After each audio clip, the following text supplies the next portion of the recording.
আজান হইতেছে, যাই নামাজটা পড়ে আসি। হে আল্লাহ! আরে এটা আমি কি করলাম? জলদি ভাগি এখান থেকে। আরে আরে আরে ভাই, কি হয়েছে আপনার?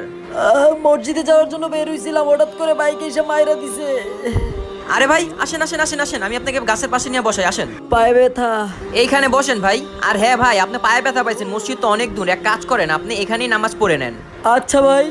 Müptelayız içimde Allah, dilimde Allah, zikrimde Allah, fikrimde Allah, aklımda Allah. কত ইমানদার ব্যক্তি এত কষ্টের পরও আল্লাহর ইবাদত করতেছে, ওর সাহায্য করা দরকার।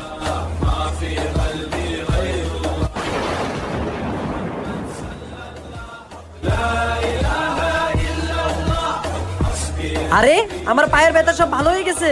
এ আল্লাহ, তোমার কাছে হাজারো শুকরিয়া। ভিডিও ভালো লাগলে সাবস্ক্রাইব করবেন।